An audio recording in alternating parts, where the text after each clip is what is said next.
Hello everybody and welcome back to my channel ShareX India. तो finally यहाँ पर एथर का आईपीओ यहाँ पर मार्केट में क्लोज हो चुका है।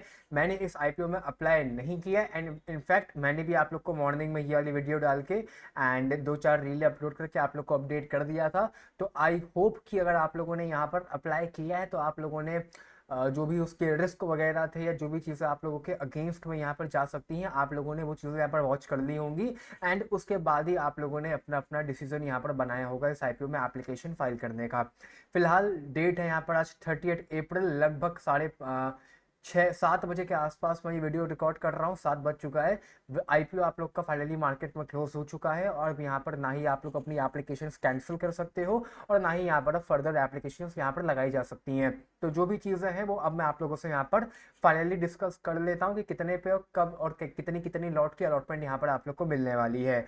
सो एथर की आईपीओ की अलॉटमेंट पहली बात तो यहाँ पर आने वाली है परसों 2 मई को। 2 मई को रहने वाला है आप लोगों का फ्राइडे का दिन, जो कि आप लोगों को लिंक इन टाइम पे चेकआउट करने के लिए मिल जाएगी। लिंक इन टाइम का जो नाम है वो यहाँ पर चेंज हो चुका है, MUFG हो चुका है।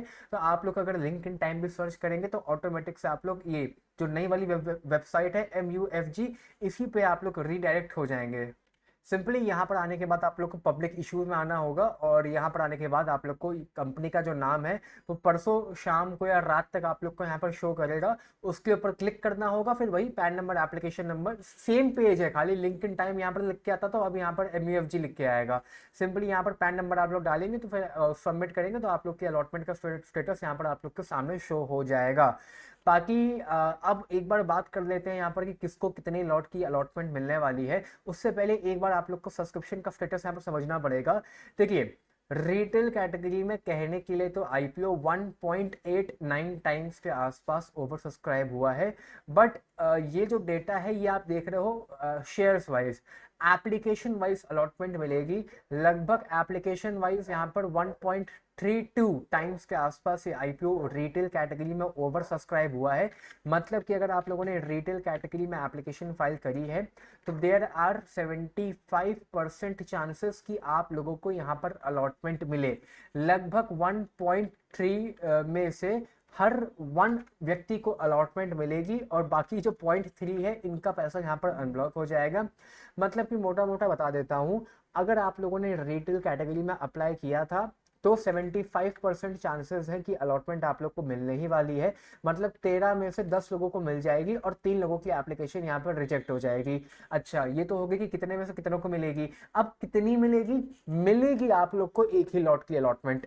यहाँ पर हार्डली कोई होगा जिसको यहाँ पर 2 लॉट की अलॉटमेंट मिल जाए, क्योंकि आईपीओ में एप्लीकेशन वाइज ओवर सब्सक्राइब हो चुका है। तो अब यहाँ पर सबको एक ही एक लॉट की अलॉटमेंट मिलेगी, किसी को भी यहाँ पर रिटेल में 2 लॉट की अलॉटमेंट नहीं मिलेगी।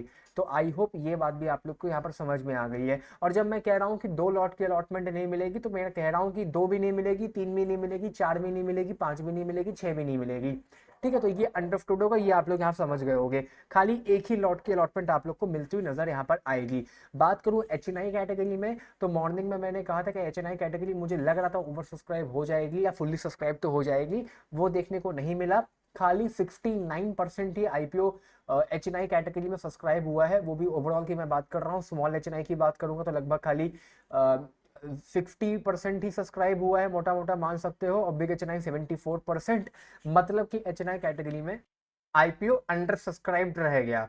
तो यहाँ पर अगर किसी ने 304 रुपए पे भी अप्लाई किया होगा तो उनको यहाँ पर अलॉटमेंट मिल जाएगी, इसमें कोई भी अब दो राय वाली बात नहीं है। और ये जो अंडर सब्सक्राइब शेयर्स यहाँ पर बचेंगे, जब सब लोगों को मिल जाएगी जिन लोगों ने अप्लाई किया, उसके बाद जो अंडर सब्सक्राइब शेयर यहाँ पर बचेंगे वो यहाँ पर QIB में सेटल हो जाएंगे। QIB में आईपीओ थोड़ा सा ओवर सब्सक्राइब हो चुका है, लगभग 1.5-2 गुना के आसपास, तो वहां पर उन लोगों को अलॉटमेंट यहाँ पर मिल जाएगी। HNI कैटेगरी में ऐसा होता है, ठीक है।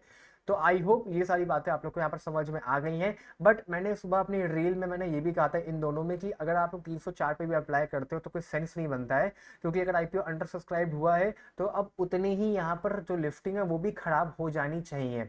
QIB में आईपीओ कुछ बहुत ज्यादा अच्छे सब्सक्रिप्शन नहीं दिखाया, तो कहीं ना कहीं GMP अगर आप लोग यहाँ पर देखेंगे भी तो एज ऑफ नाउ भी लगभग 0 ही चल रही है।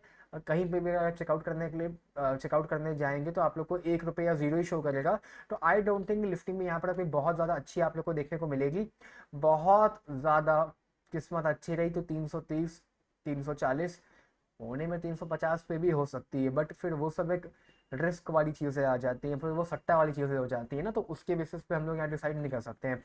होने में हो सकता है 350 पे लिफ्टिंग यहाँ पर हो जाए, लिफ्टिंग ही तो है, 350 पे हो गई, you never know that, but again उस सब की चीज़ों की पॉसिबिलिटी है ना वो कम हो जाती है, तो उसके बेसिस पे हम लोग यहाँ पे डिसीजन नहीं ले सकते हैं। बाकी अगर आप लोगों ने यहाँ पर 304 पे अप्लाई किया है एचएनआई कैटेगरी में, तो अलॉटमेंट एचएनआई कैटेगरी में आप लोग को 304 पे मिल सकती है, अगर आप लोगों ने सही से एप्लीकेशन फाइल करी हो, लाइक एप्सा के थ्रू अगर फाइल करी हो तो। बिग एचएनआई में, स्मॉल एचएनआई में यूपीआई की अगर बैंक लिमिट अलाउ कर दे तो हो सकता है मिल जाए, ठीक है। तो आई होप उसे बातें समझ गए होंगे आप लोग यहाँ पर। तो यही था यहाँ पर आप लोग का ईथर के आईपीओ से रिलेटेड न्यूज़ यहाँ पर। इसके अलावा थोड़ा सा मार्केट के ऊपर भी बातें कर लेते हैं, क्योंकि कुछ लोग मुझसे कई सारे सवाल हमें पूछ रहे थे। मार्केट यहाँ पे आज साइडवेज थी या हल्की सी नेगेटिव आप लोग यहाँ पर कह सकते हो। हीट मैप भी अगर मैं आप लोग को यहाँ पर दिखाऊं, तो हीट मैप भी आज हल्का सा रेडिश ज़्यादा था, ग्रीनिश थोड़ा सा कम था। ऑल दो रिलायंस और एचडीएफसी बैंक, दोनों बैंक निफ्टी और निफ्टी आज ग्रीन में होने चाहिए, तो रिलायंस भी ग्रीन में था और बैंक निफ्टी का एचडीएफसी बैंक भी ग्रीन में था, लगभग 1% के आसपास, ठीक है। लेकिन बाकी ओवरऑल मार्केट आज नेगेटिव में हल्की फुल्की नजर आ रही थी। बहुत सारी न्यूज़ेस हैं, कुछ लोग कह रहे हैं इंडिया पाकिस्तान की फाइट हो सकती है, वॉर हो सकती है, इस चक्कर में हल्का सा रेडिश आप लोग को मार्केट नजर आएगी, बट आई डोंट थिंक कि ऐसा कोई सीन यहाँ पर होना चाहिए। मेरे पॉइंट ऑफ व्यू से मार्केट में थोड़ा थोड़ा करेक्शन आ रहा है, करेक्शन नहीं ऐसी रेड हो रही है, क्योंकि यूएस में भी मार्केट ओवरऑल रेड थी। एनवीडिया एप्पल माइक्रोसॉफ्ट जैसे शेयर्स यहाँ पर रेड में थे, इसी चक्कर में इंडियन स्टॉक मार्केट भी हल्की फुल्की फिर आप लोग को रेडिश ही नजर आ रही थी। चाहे फिर वो निफ्टी में तो उतने फिर भी आप लोग को रेड नजर नहीं आएंगे, निफ्टी में तो साइडवेज थी पूरी आज, साइडवेज ही थी वैसे भी पूरी मार्केट आज। उसके निफ्टी नेक्स्ट 50 भी रेडिश भी थी, ग्रीनिश भी थी। ओवरऑल भी बात करोगे ऑल कंपनीज के बारे में, तो ऑल कंपनीज में आज आप लोग को रेड स्लाइटली ज्यादा नजर आ रहा है एज कंपेयर टू ग्रीन। ये इंडियन स्टॉक मार्केट में जितने भी शेयर्स हैं सारे आप लोग की स्क्रीन पे हैं, ठीक है। ये सारे इंडियन स्टॉक मार्केट में जितने भी शेयर्स हैं, ऑल कंपनी इंडियन कंपनीज, ये आप लोग की स्क्रीन पे हैं, ठीक है। बीएससी की मेन बात करें तो बीएससी भी यहाँ पर ग्रीनिश थी। निफ्टी 500 की भी अगर बात करें 500 कंपनीज की, तो रेडिश यहाँ पर ज़्यादा थी, ठीक है। कोई इसमें ऐसा इश्यू नहीं है। डिफेंस सेक्टर काफ़ी इस समय एक्टिव है, क्योंकि स्पेकुलेशन है कि डिफेंस सेक्टर वापस से ऑर्डर्स वगैरह मिल सकते हैं नए नए यहाँ पर, हवाई जहाज के, एरोप्लेन्स के, जेट्स के, मतलब उन सब पे। तो इस चक्कर में डिफेंस सेक्टर काफ़ी ग्रीन हो रहा है आजकल यहाँ पर। इसके अलावा सोनाटा सॉफ्टवेयर भी काफ़ी 2 दिन से यहाँ पर भाग रहा है। भागने के पीछे का जो रीज़न है वो पहली बात तो ये है कि इन लोगों को यहाँ पर एक बहुत बड़ी यूएस कंपनी ने डील दी है, एक ऑर्डर मिला है, तो उस चक्कर में ये भाग रहा है। सेकेंडली सोनाटा एक बहुत ही वैल्यू फॉर मनी शेयर था एंड काफ़ी करेक्शन पे आप लोग को मिल रहा था, लगभग 60% के आसपास से करेक्ट हो चुका था। एंड अपार्ट फ्रॉम दिस, अगर आप लोग यहाँ पर इसका शेयर होल्डिंग पैटर्न भी देखेंगे ना, तो एक ठीक ठाक अमाउंट यहाँ पर म्यूचुअल फंड भी होल्ड करते हैं, लगभग 25% के आसपास कंपनी यहाँ पर म्यूचुअल फंड होल्ड करते हैं, मतलब सोनाटा की, सोनाटा जो सॉफ्टवेयर की मैं बात कर रहा हूँ। तो कंपनी मतलब ये काफ़ी वैल्यूबल कंपनी है। अभी भी आप बाय करना चाहो बाय कर सकते हो, लेकिन for long term, short term के लिए इसको मत बाय करना। और वैसे भी पिछले एक हफ्ते में लगभग 30% के आसपास से भाग चुका है, तो ये भी माइंड में रखना है एक बार। अच्छा, इसके अलावा कुछ लोग मुझसे पूछ रहे हैं कि कैम्स, सीडीएसएल और डिक्सन में क्या करना है। देखो, कैम्स 4,000 रुपये के आसपास आ चुका है, प्रॉफिट में हो गए, 3,000 रुपये के आसपास कहीं बाय किया होगा, मैं अज्यूम करके चल रहा हूँ। 3 पे नहीं किया तो 3.5 पे बाय किया होगा, तो उससे नीचे तो आई डोंट थिंक उसके ऊपर कहीं बाय किया होगा। तो प्रॉफिट में हो, इसको होल्ड करो। पुल बैक का सीन मेरे पॉइंट ऑफ व्यू से तो नहीं आना चाहिए।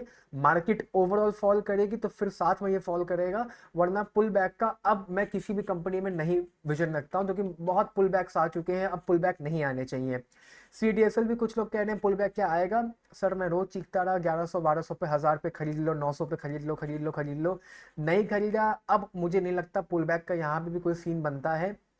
1,300 रुपये के आसपास मिल रहा है, बहुत बहुत किस्मत खराब रही तो 1250 पे मिल जाएगा, तो परचेज कर लेना, वरना 1320 1,300 रुपये के आसपास कहीं भी इसको बाय कर सकते हो। पुल बैक का मैं अब कोई भी विजन नहीं रखता। सॉरी, हल्का सा पॉज हो गया था। कैम्स के ऊपर मैं यहाँ पर डिस्कशन कर रहा था। कैम्स में भी मैं कोई पुल बैक यहाँ पर की उम्मीद नहीं रखता हूँ। 4,000 रुपये के आसपास कहीं अगर आपने बाई किया है तो थोड़ा सा फिर आपने लेट कर दिया बाई करने में, वरना सही है। 3,500 और 3,100 पे मैंने इसको कम से कम 200 बार कवर किया होगा कि बाय कर लो, बाय कर लो। अब पुल बैक का वेट करने का कोई सेंस यहाँ पर नहीं बनता है। ओवरऑल मार्केट में फॉल आएगा तो भले ही शेयर करिए, वरना अब मैं यहाँ पर कोई पुल बैक नहीं देखता हूँ। Same goes for CDSL also. 1250, 1100, 1000, 900 रुपए के आसपास मैं रोज इसको वीडियो में कवर कर रहा था, परचेस कर लो कर लो कर लो। नहीं किया कोई बात नहीं, पुल बैक का मैं यहाँ पर भी कोई विजन नहीं रखता हूँ। 1300 रुपए के आसपास कहीं मिले बाय कर सकते हो। पूरी मार्केट में फॉल आएगा तो स्टॉक में गिरावट होगी, वरना नहीं होनी चाहिए।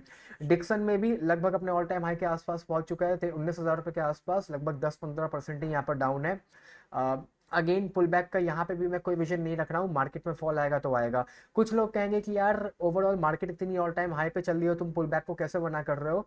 सर देखो, अब जो लोग यहाँ पर कॉमर्स स्ट्रीम के हैं, जिन्होंने स्टॉक मार्केट के ऊपर पढ़ाई करी है, ठीक है, अब मैं पढ़ाई एजुकेशन वाली बात कर रहा हूँ, उनको पता है कि स्टॉक मार्केट का इन 3 इंडेक्स से कोई लेना देना नहीं होता है। मैं ये आज सिर्फ उनके लिए बात कर रहा हूँ। अगर मैं यहाँ पर ऑल इंडियन कंपनीज की मैं अगर बात करूँ, तो ये ऑल इंडियन जो कंपनी आप लोग यहाँ देख रहे हो, इन कंपनीज का इस एक, ये दो, ये तीन, ये चार, इन 4 इंडेक्स से दूर तक 50 किलोमीटर तक कोई लेना देना नहीं है। और अगर आपको मेरी बात गलत लग रही है तो स्टॉक मार्केट छोड़ दो, म्यूचुअल फंड्स में पैसा डाल दो, कोई मतलब नहीं है मेरी वीडियो देखने का। स्टॉक मार्केट का इंडेक्सेस से कोई लेना देना नहीं होता है, कोई 1% लेना देना नहीं होता है। बहुत छोटा सा एग्जांपल दे रहा हूँ, निफ्टी की इंडेक्स तुम देख रहे हो, निफ्टी की इंडेक्स में आती है इंडियन टॉप 50 कंपनी। अब यहाँ पे 5,000 कंपनियां हैं, यहाँ 1,000 कंपनियां हैं। वो 50 कंपनियां इन 1,000 कंपनीज का क्या डिसाइड करेंगी? कुछ डिसाइड नहीं कर सकती। रिलायंस आता है निफ्टी टॉप 50 में, रिलायंस का कोई एक रैंडम कंपनी खोल लो, कोई एक रैंडम कंपनी खोल लो। ये कौन सी कंपनी मैंने खोली, मुझे पता भी नहीं ये क्या कंपनी है। इसका रिलायंस से क्या लेना देना, इसका क्या लेना देना निफ्टी 50 इंडेक्स से? कोई लेना देना नहीं है इसका। कंपनी अच्छा परफॉर्म करेगी तो ये चलेगी, ठीक है। CESC, ये तो कई बार मैंने कवर किया है अपनी वीडियोस में। क्या लेना देना है इसका निफ्टी 50 से? कोई लेना देना नहीं है, ठीक है। दूसरी इंडेक्स आती है यहाँ पर निफ्टी नेक्स्ट 50।